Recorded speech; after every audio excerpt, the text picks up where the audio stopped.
Salut à tous, soyez les bienvenus pour cette nouvelle émission. Notre invité aujourd'hui est un artiste multicarte. On va se pencher aujourd'hui sur toutes ses activités. Bonjour Camini, comment ça va? Bonjour tout le monde.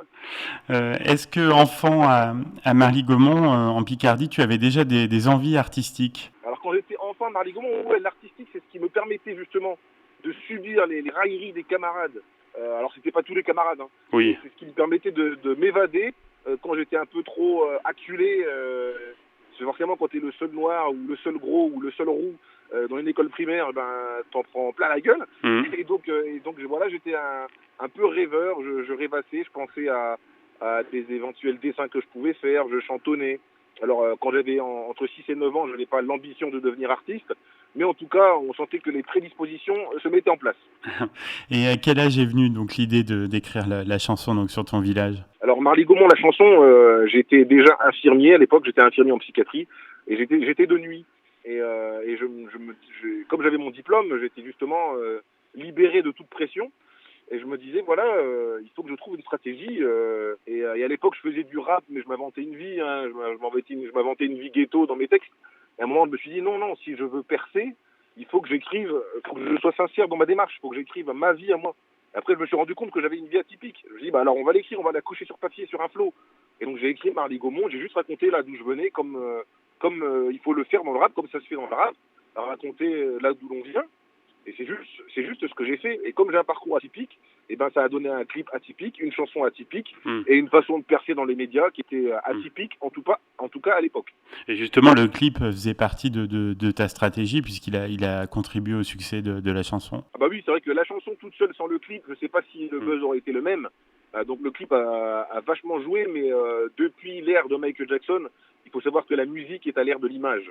Ouais, ça c'est Aujourd'hui sûr. les clips c'est très important quoi. L'image c'est ce Mhm. qui est le plus important, parfois même au-delà du son. Et on imagine que tu ne t'attendais pas à un tel succès, une telle déferlante.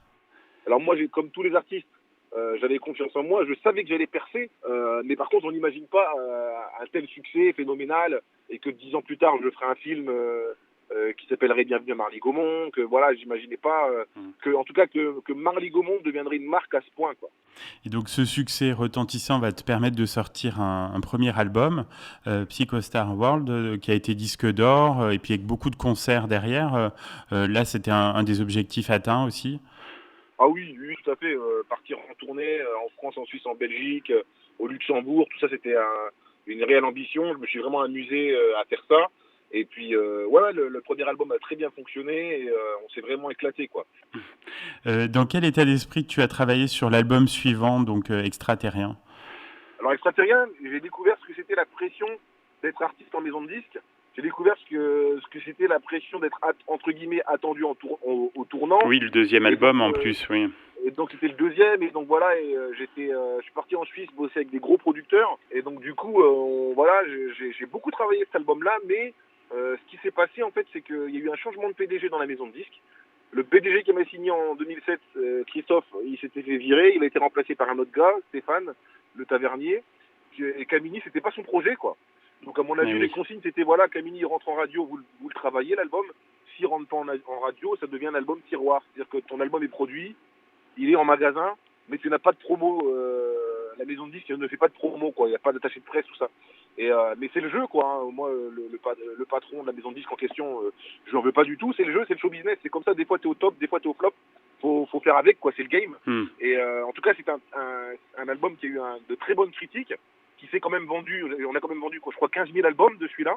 Et c'est-à-dire qu'on a vendu 10 fois moins d'albums, mais on était 10 fois moins exposés dans les médias. Mais j'ai pas défendu cet album-là sur le terrain parce qu'en fait, il est sorti une semaine après la mort de mon père. Ah Et, oui, et ça m'a pas d'accord. aidé Ouais, c'est dans le sûr. cheminement. C'était un tout qui n'allait pas, quoi. La maison Hmm. de disques qui te lâche, mon père qui meurt. Je vais écrire un film. Je vais réaliser mon premier projet cinéma. Et c'est après la sortie de l'album Extraterrien que j'ai décidé de réaliser mon projet cinéma, en fait. Bah justement, oui, j'allais y venir. Donc, tu es donc le scénariste hein, de cette comédie et tu es plutôt fier, je pense, des bons retours, des très bons retours même par rapport à ce film. Ah bah oui, alors on est très content parce que c'est un petit film à petit budget, Pour tout vous dire, le film devait être rentable à, je crois, autour de 250 000 entrées. Et au final, on a fait 700 000 entrées. Donc vraiment, les distributeurs, les producteurs, tout le monde était très content. Et surtout, là où je suis vraiment content, c'est qu'à chaque fois qu'il passe en télé, on est numéro un. Ah On oui. est passé 2 fois, une fois par an, et à chaque fois numéro un en audience. Donc je suis vraiment content pour mon père que les gens connaissent son histoire, son Hmm. parcours. C'est un héros, ce qu'on appelle un héros ordinaire. Et ça fait du bien d'avoir des personnages comme ça mis en lumière, surtout par les temps qui courent. Oui, c'est sûr. Donc, tu as su diversifier aussi tes activités donc ces dernières années avec pas mal d'interventions dans les médias, l'animation d'émissions. Dans quel programme tu t'es le plus amusé? Bah tous, hein, parce que tous les Tous. programmes sont différents. J'ai beaucoup appris et je me suis beaucoup amusé dans Midi en France Oui, oui. avec Vincent Ferniaud, qui était une émission, une entité un peu sur France 3. Et donc c'est comme ça que j'ai été découvert par le public de France 3, qui me suit aujourd'hui dans mon émission Légendéo sur France 3 de France et France 3. Et j'ai animé Assaut de bienfaiteur sur France 4. Et c'était un one shot, hein, c'était juste une émission. Oui. Là, j'ai Hmm. la chance aussi de participer tous les ans à la Dictée nationale, qui est une entité. Hein, moi qui suis né en 1979, quand j'étais petit, on faisait la Dictée nationale, Eh oui, moi Bernard aussi. Pivot, tout ça. Et donc, quand on m'a dit, voilà, tu vas co-animer tous les ans cette émission-là, ça m'a vraiment fait chaud au cœur. Ça m'a rappelé mon père, une fois de plus, qui était vraiment très autoritaire en ce qui concerne l'orthographe, la grammaire, les conjugaisons et le vocabulaire. La preuve, la vitesse à laquelle j'ai sorti les disciplines. Et du coup, là, Il y a le One Man Show aussi, c'est un exercice qui te correspond tout à fait. ah ouais, alors le one man, je m'éclate vraiment en one man show, mais par contre, c'est très dur les one man. Hein. Oui, on imagine. J'ai vraiment commencé par les bases, c'est-à-dire que je faisais des scènes ouvertes. J'allais dans des petits cafés-théâtres de 50 places, 100 places, 150 places, et je faisais des scènes ouvertes. J'arrivais avec mes sketchs, 8 minutes, 10 minutes, 12 minutes, je testais. Et souvent, j'étais avec des artistes pas connus, qui d'ailleurs, aujourd'hui, certains sont même plus connus que moi aujourd'hui. Hein. Mais à l'époque, j'arrivais, ils disaient, mais qu'est-ce que tu fous là? Toi, t'es déjà connu. Je dis, attends, en humour, en stand-up, c'est pas parce que t'es connu que t'es drôle. Hein. T'es obligé de tester tes vannes, t'es obligé d'aller au charbon. Hein. Et Dieu sait que j'en ai pris des bides. Hein. Et en tout cas, c'est un milieu qui est difficile, mais où il y a beaucoup de, entre guillemets, de bienveillance, parce que qu'on le veuille ou non, même s'il y a des gens qui piquent des vannes, machin et tout, hein, au-delà de ça, c'est tellement dur, le stand-up et l'humour, que tout le monde se respecte dans ce métier-là. Là, je suis en train d'écrire un nouveau spectacle, et j'espère partir en tournée quand le Coco Mambo, parce que je l'appelle le Coco Mambo, Oui. décidera de repartir faire un tour. On t'attend en Auvergne, hein, en tout cas. J'ai hâte de venir vous rencontrer.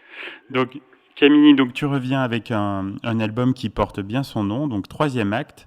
Et là, au niveau des sujets abordés, donc il y a notamment la ruralité et puis la société actuelle. Alors oui, moi j'écris. En fait, moi, mon axe d'écriture, c'est la psychologie humaine.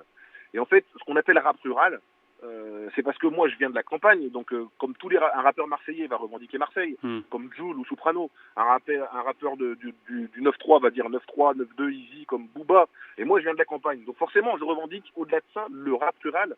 Je le définirais pas, c'est un rap alternatif, c'est un rap troll, mais c'est surtout un rap conscient qui parle de psychologie humaine. Ce qui fait que mes textes, j'essaie d'avoir des textes qui durent dans le temps. Si on prend une chanson comme Je suis blanc, que j'ai sorti en 2007, le texte qui parle de discrimination, il est encore valable aujourd'hui. Oh oui. Si on prend un texte comme Parce qu'on est con, où je parle de la bêtise humaine, malheureusement, il est encore plus valable aujourd'hui. Je ne fais pas que ça, j'ai quand même écrit une chanson qui s'appelle Faisons Kékette, Car You Like It. Donc du coup, il n'y a pas que ça non plus dans mes textes. Non, non. Et donc tu réaffirmes ton indépendance aussi par rapport aux maisons de disques? Ah oui, j'affirme, j'assume.